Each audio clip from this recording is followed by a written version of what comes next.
সারা রাত বৃষ্টি হচ্ছে, মাঠে জল জমে প্রচণ্ড, স্কুলও যেতে পারেনি আজকে মেয়ে। সোয়ানি বসে বসে এখন টিফিন খাচ্ছে আর তোমার মোবাইল দেখো, ঘড়িতে এখন 12টা বাজে। তোমার দাদা দেখো এখানে 2 কেজি মাংস পাঠিয়ে দিয়েছে, নাকি অনেক লোক খাবে, আবার পাঠাতে হবে, আর নিজে ডিউটি চলে গেছে।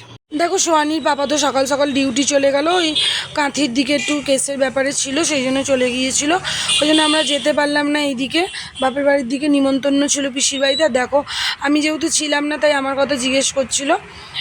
আমাকে রান্না করতে হবে, চলো। মশলা হয়েছে, মাংস এখানে 1 গামলি একদম ম্যারিনেট করা, এখনও কিছু মাংস রয়ে গেছে, পকোড়া বানানো, সব বাসন পড়ে যাচ্ছে। দেখো আমার ব্যালকনিটা কি সুন্দর গাছ হয়েছে, আর দেখো তুমুল বৃষ্টি হচ্ছে, এই বৃষ্টিতে কি করে যাব কোথাও, দেখো তো কি অপূর্ব মানে বৃষ্টি। এই বৃষ্টিতে রাস্তায় বেরানো যায়? একদমই আমার পিসির বাড়িতে নিমন্ত্রণ ছিল, যেতে পারলাম না। দেখো আমি একা মেয়েকে নিয়ে কি করে যাব, হাজব্যান্ড ডিউটি চলে গেছে, আর এরকম মুষলধারে বৃষ্টি আর বিদ্যুৎ চমকাচ্ছে।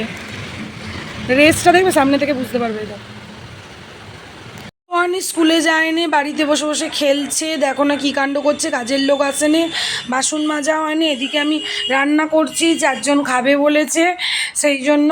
আর দেখো এত কাজের মধ্যে সেদিন যাচ্ছিল, ওর বাপাও ছিল না, আর সোয়ানি বাড়িতে ছিল, তবু পেঁয়াজ একটু ছুরিতেই কেটে দিয়েছিল, বাচ্চা মেয়ে তো, আর ওকে দিয়ে কোনোদিনই কিছু করাই না, কিন্তু 4 জন খাবে বলেছে, তাদেরকে তো আমি এরকমভাবে, আর দেখো না প্রেসার কুকারেও সিদ্ধ করেছি, কিছুতে হচ্ছে না, মানে এত হেঁচারি মুরগি তো সেই জন্য, আর খুব কাশির মতন খেতে খুব ভালো হয়েছিল।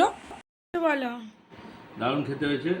ব্যাপারটা হচ্ছে এটা আজকে হচ্ছে রেয়াজি মুরগি, দেশি, মানে এটা মার্কেটে খুব আনঅ্যাভেলেবেল, খুব কম পাওয়া যায়। বৃষ্টির দিনে কাদের কাদের খিচুড়ি আর চিকেন খেতে ভালো লাগে তারা চলে আসো আমাদের বাড়িতে, আর ভালো লাগলে ব্লগটা লাইক কমেন্ট করে জানিও কিন্তু।